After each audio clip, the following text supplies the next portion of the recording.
Hey, hello and welcome. My name is Miss Tina and you are listening to Squazeeland, my podcast, and this is its second episode. Today, I'm going to talk about my top 7 favorite One Piece chapters of this year, of 2021. We have had 35 chapters this year, including so many great ones that it was very, very hard to pick my favorites.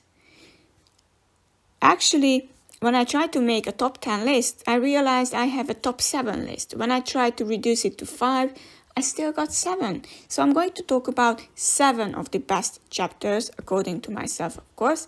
So, and before I start, of course, feel free to subscribe. I can't say subscribe. I want to, go too fast. Sorry about that. So feel free to subscribe. And if you want to give me any feedback, feel free to do so. I'm more than happy to see your opinions or anything like that. Okay, so it was a great year for One Piece fans, and now I'm going to go in chronological order, and let's see my top 7 favorite One Piece chapters in 2021. Well, we start off with chapter 1010, Color of the Supreme King. Actually, this is in my top 3 for sure because it had so many layers and elements to it.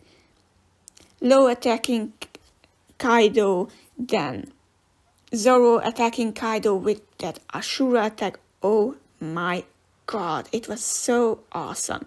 And then Luffy attacking Kaido too. Those panels were the best panels of the year. I dare to say it, almost the best panels, because there are lots of great panels, but this chapter takes the cake for sure. It might be my favorite chapter actually from the year. So early on, right? And what has happened here? Zeus got locked up. Well, he got locked up in the previous chapter, but he's still locked up. And Prometheus asks a favor from Big Mom. We know that he wants to get rid of Zeus and he wants to get a lady for himself, which he eventually did. And Big Mom fell off Onigashima and he was rescued by Prometheus. And I really like Kaido's comment there that was pathetic, Lyndon. That was just great. And it was nice to see that, even though Zorro was badly injured, he still cut through Prometheus and he tried to keep him on Onigashima, but Kaido just went in and almost knocked out Zorro. Well, eventually he did knock out Zorro and Law too, but by that time Luffy regained consciousness and he was ready to rumble. And of course, there are 2 other things I have to mention about this chapter. Luffy's unconscious stare, and Kaido felt a bit like uncomfortable because of it. He was like, "You're still staring me like that, just like previously." And the other one was before the Ashura attack, Zoro was like, "That's my captain," and woof, he went there and wow. And of course, it was sort of confirmed by Kaido that Zorro has the color of the Supreme King, and he actually wounded Kaido, which is a great feat on its own. And of course, then Kaido's Thunder Bagua against Law and Zorro was pretty great too. And, Kaido was like, "What a shame, we could have ruled or conquered the world." And, Luffy just came back and really started to fight once again, and he said, "Well, I'm going to defeat him, so don't worry. Tell the others." It was a superb chapter. The next chapter in our chronological order is chapter 1013, Anarchy in the BM, which means, of course, Big Mom. The cover page is one of my favorite color pages, Sanji versus the three-sworded shark. It's actually a tongue twister for me. I'm not really good at the S, th, and ash sounds. It was just brilliant. I really liked Sanji's face and the whole theme of it. It was really clever. I really like that. This chapter is a bit about Nami versus Uti, and Nami being underestimated, that she is the cheerleader of the team, and her attacks were really great. And of course, Big Mom's big attack with Prometheus, Hera, and Napoleon, the Maser Cannon, wow. If you thought that Whole Cake Island was really Big Mom's big arc, you would have to think again, because in Wano, she showcases such brilliant attacks. It's really good to watch. And then, of course, Zeus is being excluded from Big Mom's group, and he's also rejected by Nami, and he decides to, as his last act of a living free being, he tries to save Nami, because Big Mom wants to attack Nami once again, and then Nami helps Zeus too, which eventually will lead to Nami actually taking in Zeus, or Zeus taking in Nami. I'm not quite sure how it went down, but the fact remains that he tried to help Nami, and Nami tried to help him too. So they later on became a team. And of course, there was also Big Mom, who didn't like the fact that Otama tried to run away from her, and this was a very good callback to those people who thought that Otama might be actually the one who asks Lin Lin to join the Straw Hat side. But, you know, Big Mom is not that easily controlled. You can control Big Mom with food, but definitely not with "I am your friend" stuff. And this is a clear explanation for this, or a clear sign for this. And when Otama once again runs away, Big Mom is like, "I hate it when people leave me, it means I have to kill them." And they are about to be killed. However, Captain Kidd with Punk Gibson arrives, and wow, it looked awesome. I don't really like Kidd. I don't know, he might be lacking character for me. I don't know why I don't like him, but I'm not really a big fan of Kidd. But this panel and his arrival was amazing.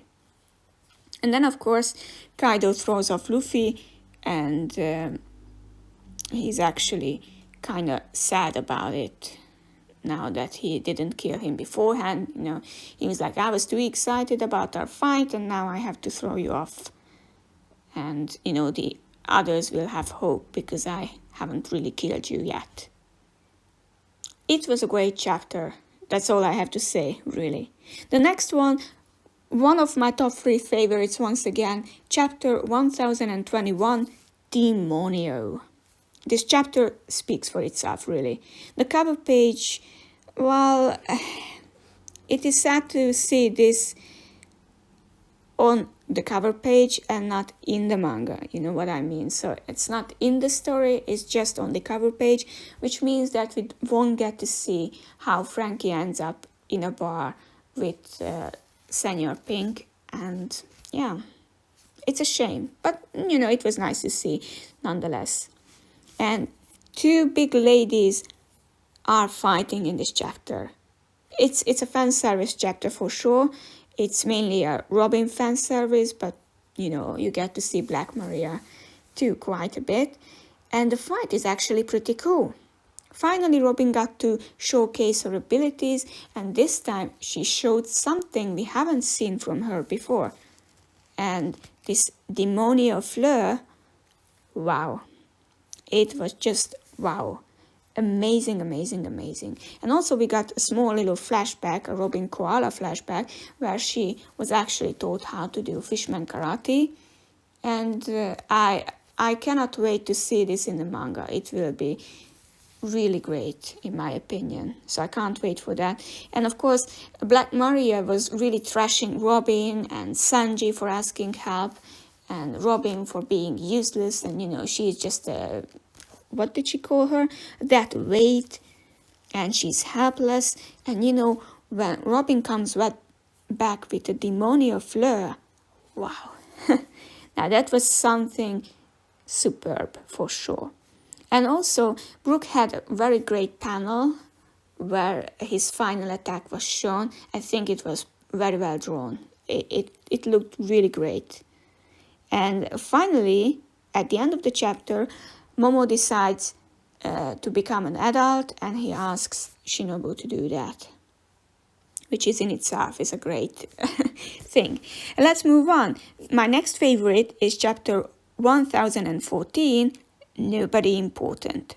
I could go on and about for hours about these chapters, but I try to make them short. So if I leave out anything, it's due to the fact that I don't want to have such a long video or a podcast about it. I don't want to, trouble you that much, but I know that you are interested in it anyways. It has a really great cover page. I really liked it. And what happened in this chapter is that Usopp is introducing himself as the Beast Hunter, which sounds ridiculous and great at the same time. I really like that. Fake it till you make it, as they say. Big Mom's haki makes people go unconscious, and Usopp is actually taking the credit for that. That's very typical of him, and I really like that. And we got to see the other characters. Where are they? What are they doing? People fighting random characters there. Brooke saves Robin, and he carries her. And there is a good deal of Kaido versus Yamato, and we get to see Yamato flashback. If I see a flashback, I immediately give a better review for a chapter, because I really like flashbacks, especially in One Piece. They are very powerful. This flashback was too powerful, and we got to see some pretty interesting samurais who weren't introduced to us, as they were nobody important, as the title suggested, but still it shows that Wano did have great samurai who couldn't wait 20 years. And many people actually were thinking about that Wano is actually really famous for its samurais and fighters. We know that some of them, the retainers of Oden, actually got flung into the future, just like Samurai Jack. Great reference. And some of them remained, but it was very hard for them to, remain hopeful for 20 years. It was almost impossible. See Ashura there. And some of them were like not even waiting, and these were the samurais. It was very, very nice to see them, and it made the chapter 100 times better. Then we move on to chapter 1028, Brachiosaurus Hiss. I know that the official English title is something different, but I found this particular title so funny that I just had to keep it in. It was brilliant. Brachiosaurus Hiss. It has one of my favorite color spreads of One Piece and of the year, of course. Nami and Usopp playing with games, and the other characters are being video game characters. It looked awesome, and I think Nami really looked great in there. And what do we have in this chapter? We got to see the world government's plan, which is to actually seize Wano and annex Wano, which is in itself is a great threat. And we got to see Rob Lucci, Kaku, and Stussy as well. Wow. Just wow. And there is, of course, the Brook Robin moment, and Yamato's other zone form is being shown. I haven't mentioned this before, but I really dislike Yamato's hybrid form. Maybe I'm in the minority for that, but I didn't like it at all. And I wanted to like it because I really like Yamato as a character, but her hybrid form, or his hybrid form, depends on where you stand with her or him. So Yamato's hybrid form is not really for me. I don't know, it just didn't make any impact on me. Maybe in the anime it will. We'll see. Then we have, what did we have here? Momo is trying to make clouds once again, and of course the majority of the chapter is about Queen versus Sanji, and Queen wants to see the true Germa 66 power, but Sanji is resisting, and we get to see Queen's ridiculous abilities. First of all, the Brachiosaurus Hiss was the most random thing ever. I mean, that helicopter thing with, what was it called? The Triceratops copter. That was random too, but this This Brachiosaurus hiss was just so shocking. I was laughing all around there. It was great. And also the missiles. Wow. It was really a funny chapter, and it made Queen such a unique character. And I think Queen is one of the best characters among the enemy lines, which we had for years now. And yeah, Brachio Launcher. And finally we get to see Sanji's power up. We didn't know back then, is he going to be stronger, or what will happen to him? We thought that maybe his suit will, show the way to us, and maybe he will use his invisibility attack to be better. But this power up is actually the greatest thing that could have happened to him. And this brings us to the next chapter, chapter 1031, Soldier of Science. It is too about Sanji. It has a really, really, really cool color spread with the vice captains. Wow. I can't believe we have two actually great color spreads this year. It was amazing. We get to see Big Mom's power up versus Kid and Law. That was nothing short of greatness. If you thought that was Big Mom and that's it, now you get to see her true power. It is amazing. Big Mom is truly terrifying, and she shows a great deal on how she is still an emperor. Because people thought that, well, she's big, weak, she's dumb. But no, she's actually pretty resourceful and powerful as well. So, yeah. And of course, we got to see a little bit of Apu and Drake talking to each other. And, Apu tries to get Drake on his side. But Drake isn't really the kind of person who wants to bet on Apu. And he decides to help out the Straw Hats. And then Yamato appears, and one of the numbers actually recognizes Yamato and goes with Yamato, to put out the fire. And there is also something in the chapter about Sanji hitting a girl. We didn't know back then if Sanji actually hit the girl, and it proved out to be a red herring for us. But it was still nice to think about what could happen if Sanji loses his kindness and his emotions. It was a pretty good thing to think about. And then Sanji decides to put an end to this power suit, and he destroys it.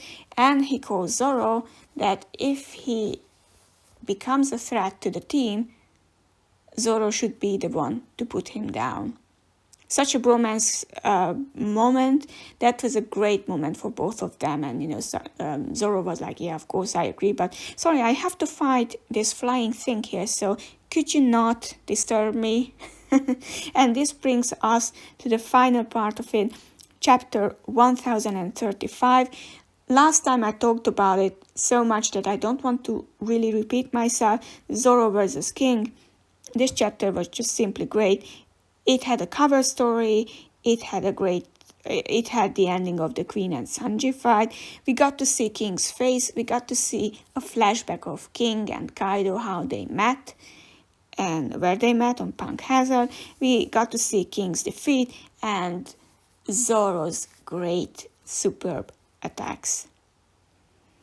And as I go through these chapters, I find that, how many? There are 2 Sanji chapters. There is a Yamato and other random people chapters. The Color of the Supreme King is, well, it's Zorro, Luffy, Law, and Kaido chapter. Zorro versus King is obviously a Zorro chapter. The Anarchy in the Big Mom is a Nami and Big Mom and maybe Kid chapter, and of course the Robin and Brooke chapter. So it almost showcases all the Straw Hats chapters.